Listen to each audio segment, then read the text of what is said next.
Et pourquoi pas? C'est la chronique de Ludo. Ludovic B, chaque semaine, dans chaque émission, nous fait découvrir un nouveau métier. On est dans les métiers de l'eau. Et quel métier de l'eau que celui de... skipper. J'ai cru qu'il avait oublié. De quoi je vous parle cette semaine? J'avais oublié, je suis un peu pris de court, je ne savais plus de quoi je parlais. Voilà, effectivement, ici on prenait la mer, c'était ma question proposée. On dit oui. Je vous emmène avec moi aujourd'hui à la découverte du métier de skipper, parce qu'il y a quelque temps, j'ai pu suivre Erwan, un skipper habitué des courses en solitaire. Alors d'ailleurs, il y a quelques jours, c'était le départ du Vendée Globe. Exactement, dimanche. Moi, c'était pas pour ça. D'ailleurs, tu vois, je dis du Vendée Globe, alors que c'est de la Vendée Globe. Non, du Vendée Globe. Du Vendée Globe, okay, ça marche, très bien. Donc, c'est le départ du Vendée Globe, mais moi, je l'avais retrouvé pour une autre course que lui fait, c'est la Route du Rhum. J'ai retrouvé quelques jours avant la Route du Rhum de 2022. T'es sur le bateau, là qui a eu. Oui, je suis avec lui sur le bateau. Il m'a fait faire un petit tour. Alors, normalement, il est en solitaire. Là, il y avait tout un équipage. Ouais. C'est normal, évidemment, c'était pour la vidéo, etc. Et donc, c'est une course à la voile, la Route du Rhum, qui relie Saint-Malo à la Guadeloupe. 2 salles, 2 ambiances déjà quand tu pars. C'est pas du tout le même délire. Hein. Mais bon, voilà. Et donc il l'a fait avec ce bateau qu'on voyait. C'est un trimaran de plus de 15 mètres de long. Et la Route du Rhum, pour le faire, en gros, ça prend entre 6 et 20 jours faire la traversée, en fonction de la météo, de la vitesse du bateau, du talent du skipper, etc. Et... être skipper en solitaire, eh bien, ça demande évidemment une force mentale très forte, parce qu'on est tout seul sur un bateau pendant autant de temps, mais surtout une force physique impressionnante. Je vous laisse voir l'extrait d'ailleurs, parce qu'il m'en parle. Tout est bien physique d'ailleurs, surtout elle, la grand voile. C'est une voile qui pèse 100 kg. Et ça aussi, tu la montes à la main, quoi. Voilà, ça c'est d'ici, sur le winch qui est ici. Tu viens installer une manivelle là. Et tu dois monter à 22 mètres une pièce de 100 kg quand même. Ouais. Sachant qu'en plus, il faut que tu continues de garder le cap, tout ça. Voilà, pendant ce temps-là, tout brinque-balle parce que ta voile n'est pas installée. Toi, tu te fais un peu secouer. Le bateau, il n'aime pas ça. Il n'est pas lancé, il n'a pas sa vitesse, il n'est pas stable.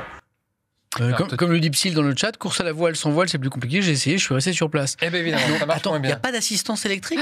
Alors, ça dépend des bateaux, mais la plupart, non. Je connais bien. Sur les courses, en général, ils scellent le moteur avec des espèces de petits goupillons. Et numéroté, étiqueté, voilà, et il te scelle le truc comme ça, et il recheck à l'arrivée si c'est bien le même numéro. Tu utilises le moteur. Le moteur pour avancer le bateau. Oui, ils le mettent pour des raisons de sécurité, je crois, en cas de problème, mais dans ce cas, t'es hors course, quoi. Et pour sortir du port, surtout. Et sortir du port, ouais.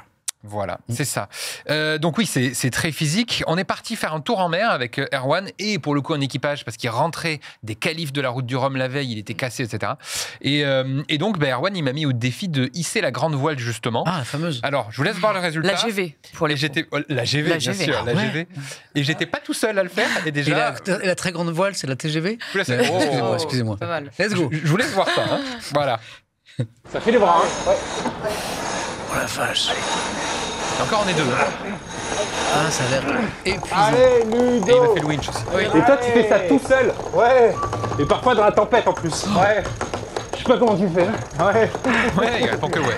Oh putain, je suis mort. Ouais. Oh, je suis mort. C'est fou. Ouais, tout le temps. Donc voilà, c'est faire ça tout seul en pleine mer, c'est un autre délire. Hein. Surtout que la mer peut être dangereuse, peut être impitoyable. Et je lui ai demandé quelle était la pire avarie qu'il ait pu connaître en 22 transatlantiques. Déjà, le gars en a fait pas mal. Mais je vous laisse écouter sa pire avarie qu'il ait vécue. La pire avarie que tu as pu connaître, toi, sur Dématé, le mât qui tombe. Ah vraiment? Ah ouais. Oui, tu peux plus rien faire, quoi. Ah non, là, c'est la catastrophe. Ouais. En pleine tempête ou? Non, dans un creux de vague, à la Route du Rhum, il y a 4 ans, à 6 mois du départ. Et là, dans un creux de vague, je suis à la barre, tranquille, j'entends un crack énorme. Et je vois tout ça, à la même hauteur, paf, partir sur le côté du bateau, écraser ma coque, parce que tu vois le poids d'un mât comme ça.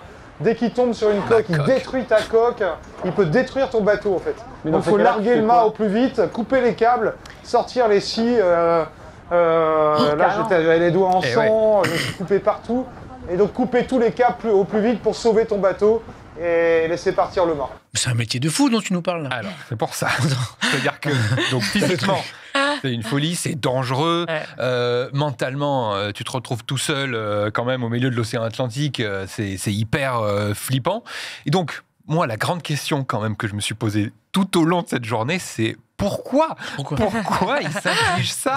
Pourquoi il va jusque-là? Parce que moi, faire une sortie en mer chill, c'est très cool. Ouais. Ok, je suis hyper chaud, au bord des côtes, tout ça, très bien. Mais pourquoi vouloir traverser l'Atlantique seul, au milieu de rien, livré à toi-même? Moi, ça pourrait être une de mes plus grandes angoisses, tu vois. Eh bien, c'est au final Erwan qui me donne la meilleure des réponses. Incroyable, cette liberté-là, de pouvoir aller glisser sur la mer, aller dans la direction que tu veux, admire, regarde ce bruit, cette douceur. Regarde-moi ça, moi je suis complètement amoureux de mon bateau, quoi. C'est la plus grande chance du monde d'être skipper en solitaire dans un bateau comme ça. Mais d'un autre côté, le solitaire, justement, c'est pas c'est un luxe, difficile. C'est un luxe absolu. Ah ouais. C'est le rêve absolu. Chaque sensation, chaque mouvement du bateau, chaque bruit. La passion, tout simplement. On sent. Voilà, c'est des gens Alors, ce qui a besoin de s'infliger tout ça, il y a chaque SPUC qui s'interroge. La route du Rhum, c'est tous les samedis soirs pour moi et personne ne vient m'interviewer. Tout à fait, bravo. Pas mal, c'est pas mal. Je te mets la note. Mais effectivement, c'est la passion d'être seul face à l'immensité de l'océan, faire corps avec lui, la passion du défi aussi. Et c'est vrai que quand j'écoute Erwan parler, comme ça, de la mer, de sa passion-là, ça me donne envie de prendre un petit bateau, quoi, et let's go, direction les Caraïbes. En optimiste. Allez. Il faut être optimiste. Violette l'a fait, la plus jeune du Vendée Globe, Violette. Un de ses premiers défis qu'elle a fait, c'est elle a traversé la Manche en optimiste. Elle a pris le petit optimiste. Ouais, le petit optimiste. Elle a traversé la Manche avec. Ça lui a pris, je crois, 2 jours, un truc comme ça. Ça s'appelle optimiste comme ça, parce que pour faire des traversées, il faut être optimiste. Une fois avec des copains, on a voulu faire Quiberon-Carnac. Et tu la vois écoper, tu vois. Ce qui est pas long. Oui, c'est pas long, Quiberon-Carnac. C'est pas long. On s'est pris un hélicoptère au-dessus de nos têtes. C'est aussi parce qu'on avait un copain qui était dans un bateau gonflable 20 mètres de derrière qu'on tirait avec une corde. Oui, et aussi parce qu'il y avait un macabé dans un coffre. Non, je crois qu'on était 3 dans l'optimiste, plus un mec qu'on tirait, et à un moment, les gars sont venus nous dire, vous êtes sûr de vous, là, sur ce coup-là? Donc on a rebroussé, je crois. C'est calme, le golfe du Morbihan, quand même. Pas ce jour-là, en plus. Ouais. On avait tout fou, en fait. C'est ça, c'était du bon jour, du bon moment. La jeunesse. Ah, oui, c'était évidemment dans tout ce que tu as fait dans ta jeunesse. La Bretagne. Ils auront la rêve dans le chat. Bref, mais du coup, voilà, tout ça, évidemment, ça me donne envie. Quand je l'entends parler, je trouve ça hyper intéressant. Mais perso, j'ai un gros problème, c'est que moi, je suis un gros dormeur. C'est-à-dire que j'ai besoin de mes 8 heures de sommeil par nuit, ce qui n'est pas ton cas, je sais pas vous d'ailleurs, mais moi, je suis un très gros dormeur. Les skippers, ils dorment très peu. Et effectivement, sur une transatlantique en solitaire, c'est pas possible de dormir 8 heures. On l'écoute d'ailleurs, il en parle du sommeil. C'est bien ça. Le sommeil, c'est maximum 1 heure, jamais plus. Parce qu'en 1 heure, t'as vu la vitesse qu'on fait tout à l'heure? Oui. En 1 heure, tu fais 30 km. Donc si tu ne surveilles pas au-delà de 30 km les bateaux, routes collision, bateaux de pêche, cargo, oscillation de vent, etc., tu te retrouves dans un autre monde tous les 30 km. Complètement, oui. Donc, pour arriver à se réveiller au bout d'1 heure, quoi. C'est obligatoire. Tu fais pas de course au large en solitaire si tu dors plus d'1 heure, parce que là c'est un danger pour la navigation en général. Voilà, moi j'ai trouvé la bonne solution pour pas dépasser 1 heure. J'ai 2 minuteurs de cuisson, que je remonte à 60 minutes. Je m'en mets un sur chaque sein, comme ça, tu vois. Sur chaque téton, j'en ai un de chaque comme ça. Et là, le poulet est grillé, il faut le sortir du four. Exactement. Voilà, c'est drôle, c'est très mignon, original. Très drôle. 60 minutes, donc plus d'1 heure. Waouh, c'est impressionnant. Oui, donc moi c'est impossible, vraiment. Je ne sais pas comment font ces gens. Encore une fois, avec tout ce qu'on a vu, l'aspect physique, le manque de sommeil, le fait d'être seul, voilà. Et en plus de ça, il y a un dernier frein quand même, qui est l'aspect financier. Parce que avoir un bateau comme ça, ça coûte une blinde, c'est extrêmement cher, et puis il n'y a pas que le bateau.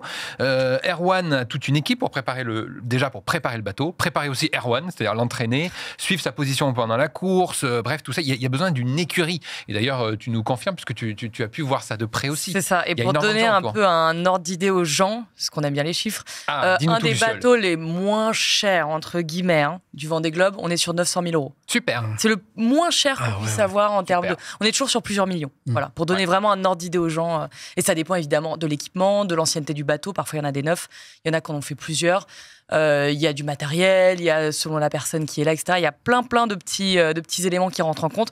Mais c'est pas pour rien qu'on appelle ça la Formule 1 des mers sur ce sujet-là. Toi, Luciole, tu navigues, toi, Luciole. C'est ça, ouais. Mais tu navigues parfois seul aussi. Enfin, je veux dire, j'ai jamais fait seul. Moi, je suis toujours avec un équipage. Et nous, on fait de l'expédition scientifique, donc pas de la course. Oui, d'accord. Alors, on a les mêmes contraintes. Nous, on est plutôt sur 2 heures de sommeil à peu près. Ah oui. Sur les rythmes, sur les quarts de nuit. Parfois, quand on a de la chance, on a des bons trucs. On arrive à avoir 4 heures de sommeil. Alors, toujours pour veiller au grain, c'est ça, toujours pour pouvoir. Ouais, pour se relayer sur la navigation. Ce qu'on appelle prendre l'écart, en fait.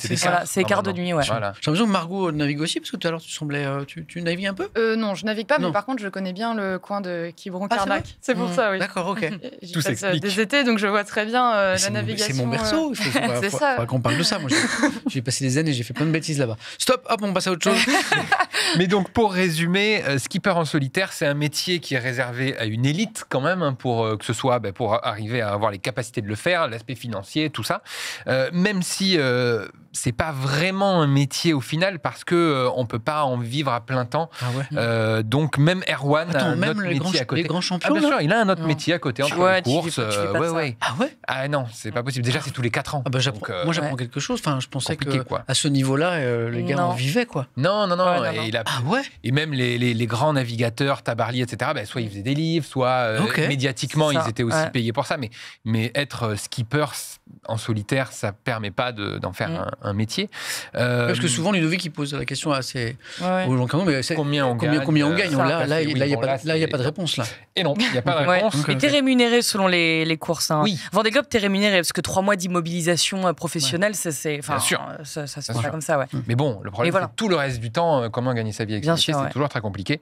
Voilà, mais après, il y a tout un tas d'autres métiers en mer qui sont plus facilement accessibles si jamais c'est un domaine qui vous intéresse. Voilà. C'est un truc de passion, quoi. De toute façon, on l'a vu avec ton interlocuteur, là. Quand il en parle, on sent qu'il il est transporté. Si t'es pas passionné, je pense que c'est impossible. mort. C'est super, Ludo. C'était hyper intéressant. Voilà. Merci, Ludo.